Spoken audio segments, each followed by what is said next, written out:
नमस्कार प्यारे साथियों, कैसे आप सभी। एक बार फिर से आप सभी का स्वागत है अपने योद्धा सीरीज के एपिसोड नंबर 28 के अंदर। प्यारे दोस्त, अपने जो बात करने वाले हैं आज, हमारी बात चित्रकला की चल रही है और झालावाड़ शैली की बात करने वाले हैं। देखो, विशेषताओं की जब बात करते हैं, विशेषताओं के अंदर हाड़ौती स्कूल की शैली, जिस पर कोटा शैली का पूर्ण प्रभाव दिखाई देता है। और अगर कोटा शैली का प्रभाव झलकेगा तो कहीं न कहीं शिकार के दृश्य मिलेंगे, ये ध्यान रखना। और राजमहलों में भित्ति चित्र में लघु चित्रों के रूप में विशिष्ट अंकन मिलता है। महलों में राजसी वैभव, राम दरबार, श्रीनाथ जी, राधा कृष्ण लीला और रामलीला से संबंधित क्या है, भित्ति चित्र मिलते हैं। फिर इसके चित्रकार रहे हैं पाठ्य सामग्री के में झालावाड़ शैली के विशिष्ट चित्रकारों का अलग से कोई उल्लेख नहीं मिलता है, यानी कि वहां के जो लोकल है ना, कहीं ना कहीं उनको मान सकते हैं, स्थानीयों को मान सकते हैं।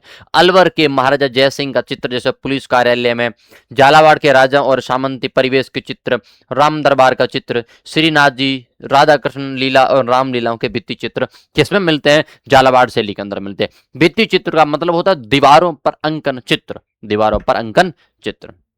अगली बात करते हैं किनकी, तो भैया जी हमने तो सुना है कि एक आमेर शैली रहती है, और आमेर बोले तो ढूंढाड़ स्कूल की प्रारंभिक शैली है, जिस पर मुगल कला का अत्यधिक प्रभाव रहा है।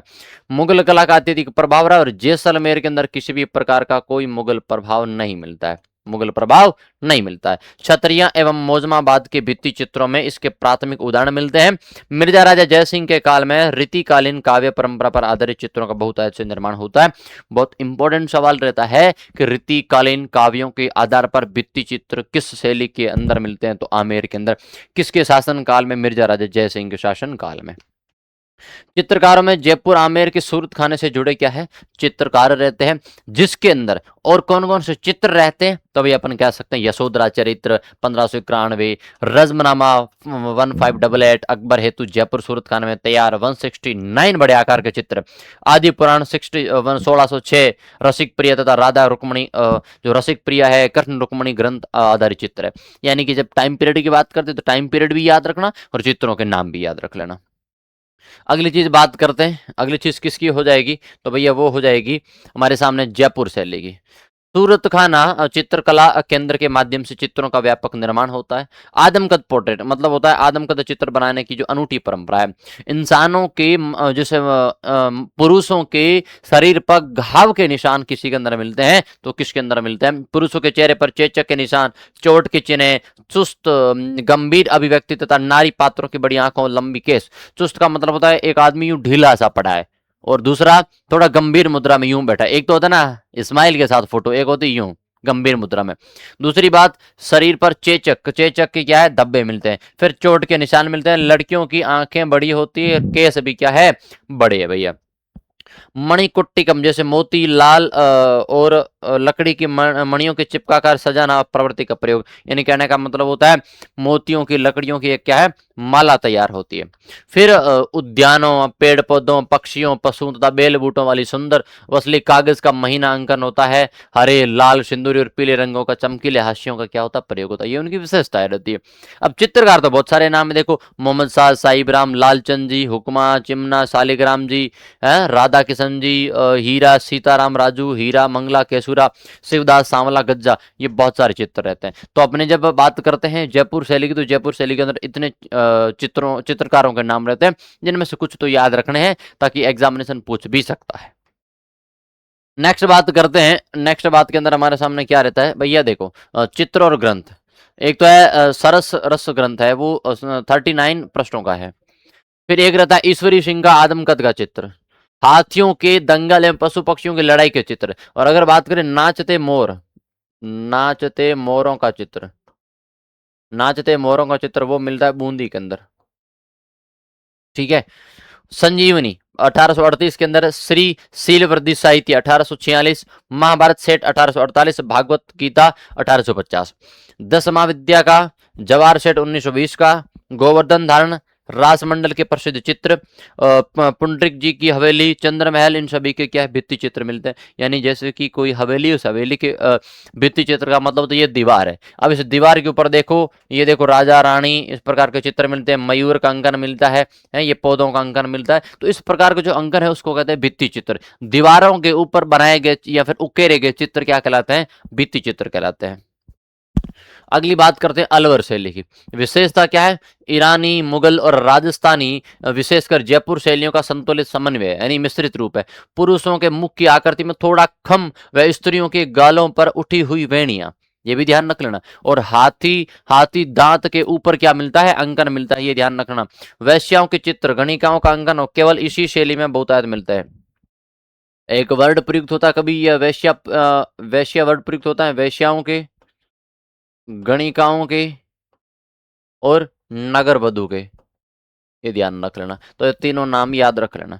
हाथी दांत की पट्टियों पर सूक्ष्म व सुंदर चित्रकला का अंकन, सुंदर बेल बूटों वाली बसलियां और सुवर्ण आलेखन जो सोने के रंगों की महीन कारीगरी होती है। ये जो हाथी दांत है, उस हाथी दांत पर क्या है? स्वर्ण सोने के चित्रों का क्या मिलता है? अंकन मिलता है। महीन महीन धागों को पिरोकर उनमें से क्या है? चित्रकला का अंकन मिलता है। चित्रकार में देखो शिव कुमार जी है, डालू राम जी, बलदेव, गुमान अली, आगा मिर्जा, देहलवी, सुलेखक, है ना, नत्ता सिंह दरवेश, जिल्द साज, सालिग्राम, जमुना दास, छोटे लाल, बख्शाराम, नंद राम जी, मोंगाल सेन, नानक राम, ये क्या रहते हैं? प्रमुख चित्रकार रहते हैं। ये क्या रहते हैं? प्रमुख भाई चित्रकार रहते हैं। फिर चित्रित ग्रंथों में देखो शीश महल, राजगढ़ किला के भित्ति चित्र मिलते हैं। रामलीला, गोवर्धन धारण, गोचारण, हिंडोला, वेणुगुंतन, दुग्ध दोहन के चित्र, ये सारे चित्र ग्रंथ किसके अंदर मिलते हैं? बताओ। अलवर शैली के। कौन सी शैली के? अलवर शैली के चित्रित ग्रंथ रहते हैं।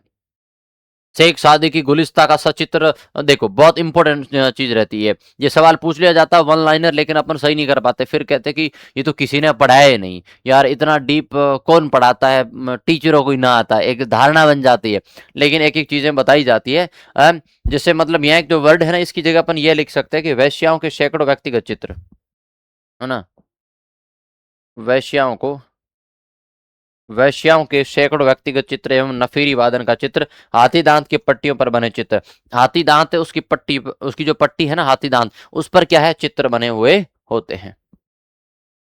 अगली बात करते हैं शेखावटी शैली। शेखावटी के अंदर अपनी विशाल हवेलियों के भित्ति चित्रों के कारण खुली कला दीर्घ यानी ओपन आर्ट गैलरी कहते हैं। इसको क्या कहते हैं? Open art, open art gallery कहते हैं। अब आपको कहोगे भैया ये क्या है ओपन आर्ट गैलरी? यानी अपनी विशाल हवेलियों के भित्ति चित्रों के कारण खुली कला दीर्घा के रूप में विख्यात है। हवेलियां हैं, उन हवेलियों के क्या है? प्रत्येक दीवार पर, प्रत्येक खंबे पर चित्र बने। तो देखने से लगता है कि हाँ एक ओपन आर्ट है, ओपन एक गैलरी बनी है जिसके अंदर केवल कलाएं हैं शामिल है। भित्ति चित्रों में आला गीला, आराइसा, मोराकशी और पणा तकनीकी का प्रयोग होता है। मैंने आपको 3 विधियां बताई थी, उन्हीं विधियों के अंदर आला गीला, आराइसा पद्धति है। लोक जीवन, तीज त्योहार, होली, दीपावली, सवारी, शिकार और कंपनी शैली के प्रभाव को सुंदर समावेश मिलता है। कंपनी शैली का मतलब होता है या ब्रिटिश शैली, या फिर और अगर ब्रिटिश शैली ऑप्शन में ना है तो मुगल शैली का प्रभाव रहता है। फिर देखो चित्रकारों के अंदर देवा, जोगीदास की छतरी का भित्ति चित्र बनाने वाला प्राचीन चित्रकार कौन सा रहता? देवा। चित्रित ग्रंथ में जोगीदास की छतरी उदयपुर वाटी के प्राचीन भित्ति चित्र है, जिसका चित्रण किसने किया? देवा के द्वारा किया जाता है। फतेहपुर स्थित गोयनका की हवेली में कृष्ण की 8 गोपिका एक हाथी के साथ अंकन। भगवान श्री कृष्ण की 8 गोपिकाओं का एक हाथी के साथ में अंकन मिलता है। वो कहाँ, किस शैली के अंदर मिलता है? बताओ भैया। तो ये ध्यान रखना कौन सी शैली? शेखावटी शैली के अंदर मिलता है। कौन सी शैली में? शेखावाटी। फिर नवलगढ़, रामगढ़, फतेहपुर, लक्ष्मणगढ़, मुकुंदगढ़, मंडावा, बिसाऊ की हवेलियों के क्या मिलते हैं? भित्ति चित्र मिलते हैं। ये सारी बातें याद रखना। अंत के अंदर बात करेंगे उनियारा शैली, उपशैली है जिसकी विशेषता जयपुर और बूंदी शैलियों का सुंदर समन्वित। जयपुर शैली और बूंदी शैली उनका क्या है? मिश्रित रूप है। नरुका कछवाओं के ठिकानों में विकसित उपशैली है। कवि केशव की कवि प्रिय पर आधारित 12 मासा, राग रागिनी और धार्मिक विषयों का क्या मिलता है? इसी के अंदर अंगन मिलता है। चित्रकारों में धीमा, मीर बख्श, काशी, राम, लखन, भीम, ये क्या रहते हैं? प्रमुख चित्रकार रहते हैं। राम, सीता, लक्ष्मण व हनुमान जी के चित्र मीर बख्श द्वारा। राव राजा सरदार सिंह के जनानी महफिल और मर्दानी महफिल के चित्र भागवत पुराण और रामायण के सचित्र पोथियां मिलती है। एक सबसे महत्वपूर्ण चीज मिलती है कि लक्ष्मण जी व हनुमान जी का चित्र मीर बख्श, ये बहुत इंपॉर्टेंट चीज रहती है, ध्यान रखना। फिर अगली बात है होमवर्क, तो हमेशा की तरह यही लिखेगा कि आपका भाई आपको एक HW देगा। आपका भाई आपको एक क्या देगा? HW देगा। इस HW के अंदर 2 सवाल लिख लेना। इस HW में 2 सवाल लिख लेना। पहला सवाल क्या है कि हाथी दांत की फलक पर हाथी दांत की पलक पर चित्रों का अंकन किस शैली में मिलता है? अंकन किस शैली में मिलता है? किस शैली में मिलता है? सवाल नंबर दूसरा क्या कहता है? दूसरा ये कहता है कि भैया पुरुषों के फेस पर चेचक और चोट के निशान, पुरुषों के चेहरे पर चेचक प्लस में चोट के निशान, निशानों का अंकन, निशानों का अंकन किस शैली में मिला है? किस शैली में मिला है? तीसरा सवाल लिख सकते हैं, ओपन आर्ट गैलरी किस शैली को कहते हैं? ओपन आर्ट गैलरी किस शैली को कहा जाता है? किस शैली को कहा जाता है? लो जी, ये सारी बातें ध्यान रख लेना। इन सभी के जवाब आप सभी को, सभी साथियों को देना है कमेंट बॉक्स में, फर्स्ट सेकंड और थर्ड लिख के, और ये बताना कि भैया सेशन कैसा रहा, क्या नई चीजें सीखने को मिली या फिर नहीं मिली। तो मिलते हैं नए सेशन में एक नए टॉपिक के साथ में, तब तक के लिए मैं आपका भाई पंकज बिश्नोई आप सभी को मेरी तरफ से राम राम, खम्मा गणी, जय श्री राम, राधे राधे, जय हिंद, जय भारत।